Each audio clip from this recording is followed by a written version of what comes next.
Cup पनि सुरु भयो। आफू त जर्मनीको कट्टर समर्थक, यसो जर्सी लगाएर गाउँतिर जान पर्ने। बुढी, ए बुढी, त्यो मेरो पुरानो जर्सी कता छ? धोरी राखिदिए है। हेर हेर, यस्ता त छन् समर्थक, एउटा नयाँ जर्सी पनि किनेर लाउन सकिँदैन। जर्सी पुरानो भएर केही हुन्न के, समर्थन गर्ने मन सफा हुनुपर्छ। यस्तो कुरा तँलाई के थाहा? हो, तिमीलाई मात्रै थाहा हुन्छ यस्ता कुरा। ल ल, धेरै नकरा, जर्सी चाहिँ धोएर राखिदिए है। म लागेँ।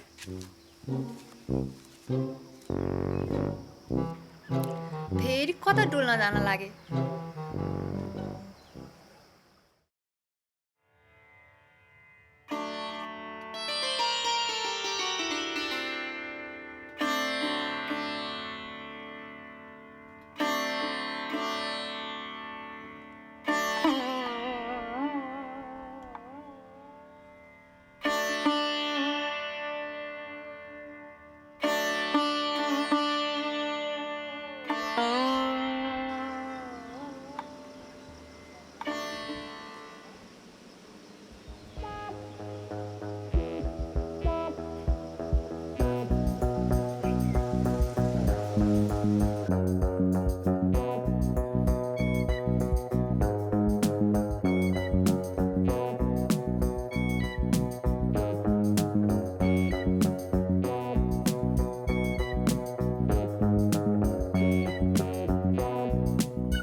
भन बालक, के भयो?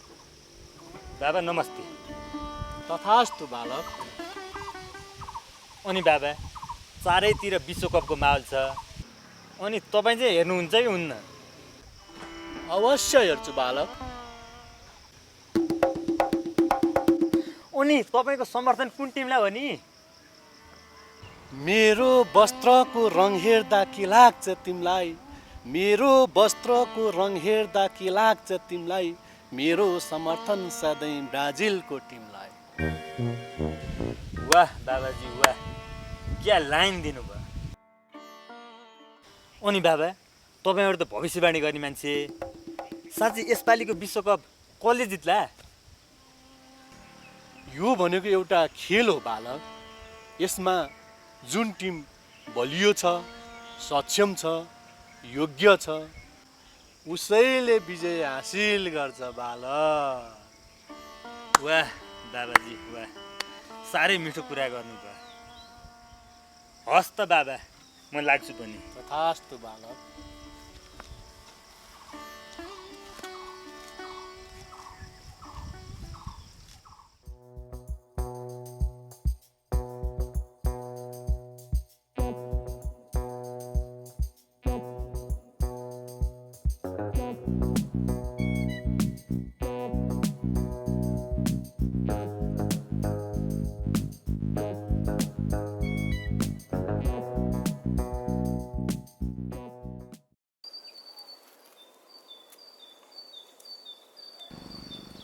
हाम्रो जर्मनीको टिम त खतरा छ यसपालि। 5औं पटक वर्ल्ड कप जितेको छ। 2014 मा जितेको थियो, 12 वर्षपछि फेरि जित्ला छ।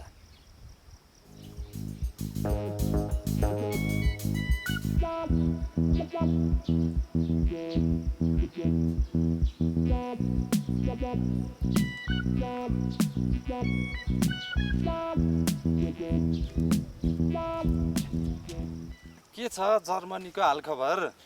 ए जर्मनीको त एकदम राम्रो छ। हामी त शक्तिशाली टिम। 2014 मा 7 गोल हाने थाहा छ होला नि ब्राजिललाई।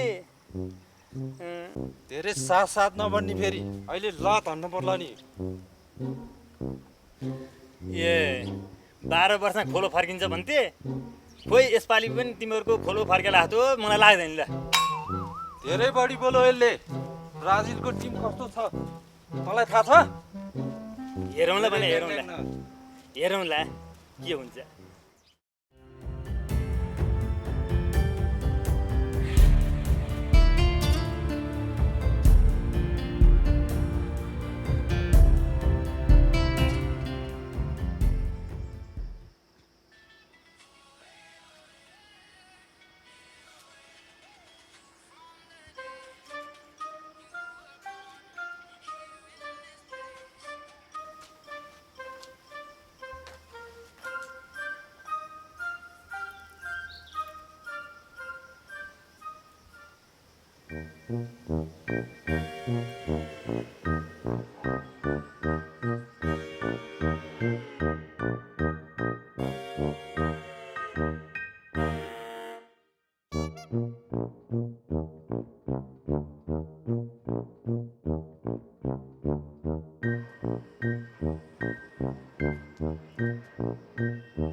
हेर हेर कोही कोही त अहिलेसम्म एकपटक पनि वर्ल्ड कप नजितेको देशको जर्सी लगाएर बसिया रहेछन्। के रे के भनिस् रे? यसपालि हेर हाम्रो जित पक्का छ बुझिस्? हो हो यो भन्दा पहिला पनि तैँले यस्तै भनिथिस्। त्यो पालि पनि हामीले जित्यौँ। यहाँ देखिस् तारा? ल हेर तारा तेरोमा छ? हेर्दै जा, यसपालि हाम्रो रोनाल्डोले हाम्रो पोर्चुगललाई जित्तारै छोड्छ बुझिस्?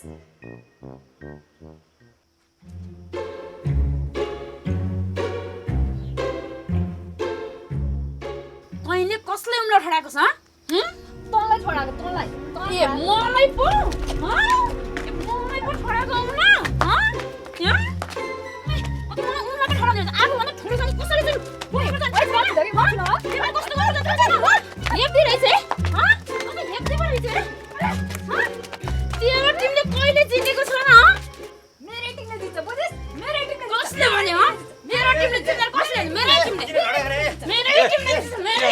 किन झडा अरे? किन झडा?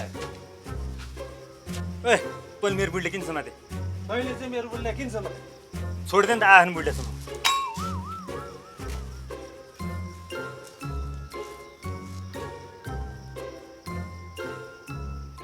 ए तँ के भयो कि दुनियाँसँग झडा गरेर बस्छस्? यहाँ भोक लाग्छ भात पकाउँछ। हिँड किन झडा गरेर बसे? जितेको जित्यो तेरो टिमले। तेरी कति करा हिँड।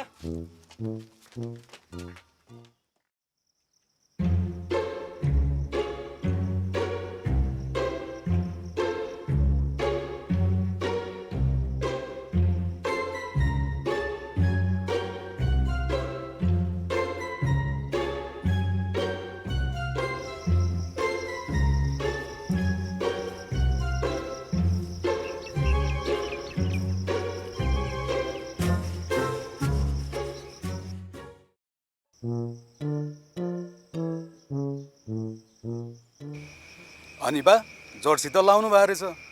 कुन देशको जर्सी हो थाहा छ तपाईँलाई?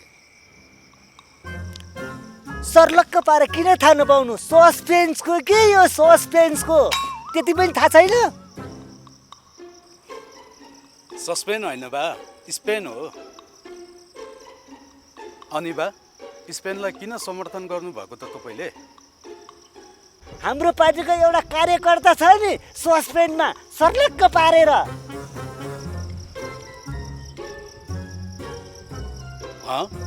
को छ त्यस्तो कार्यकर्ता? त्यही के त एमाले कति राम्रो भकुन्डो हान्छ त्यसले सर्लक्क पारेर। तिमीले हेरे छैन? ए बा पनि कहाँ त्यो एमाले हो त? त्यो त एमाल हो। तपाईँले एमालेको कुरा गर्नुभयो। एमाले र इटाली उस्तै भयो।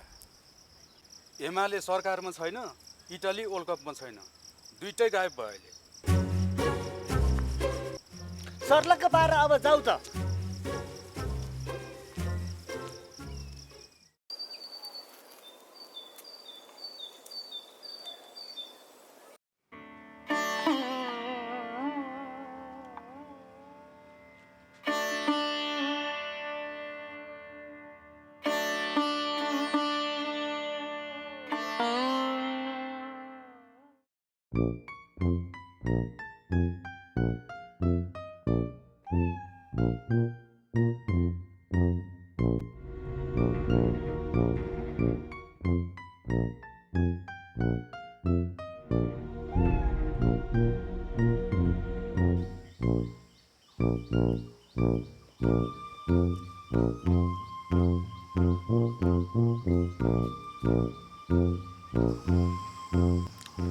सबैजना आइसकेछन्।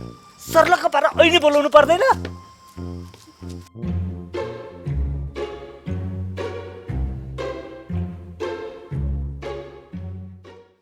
हेर्नुहोस्, विश्वकप भनेको 4-4 वर्षमा आउने खेल मात्र होइन, यो जीवनको एउटा महत्त्वपूर्ण पाठ पनि हो। किनकि 4 वर्षमा विश्वकप आउँदा हामी ती 4 वर्षमा भएका कुराहरूलाई सम्झन्छौँ। अघिल्लो विश्वकपमा हामी कहाँ थियौँ, अहिले हामी कहाँ छौँ र अब 4 वर्षपछि हुने विश्वकपमा हामी कहाँ हुनेछौँ भन्ने कुराको हामीले मनन गर्न सकिन्छ। त्यसैले यो तेरो टिम, त्यो मेरो टिम भनेर छिमेकी दाजुभाइ झगडा गर्ने होइन, यो एउटा खेल हो, हामीले यसको आनन्द लिनुपर्छ।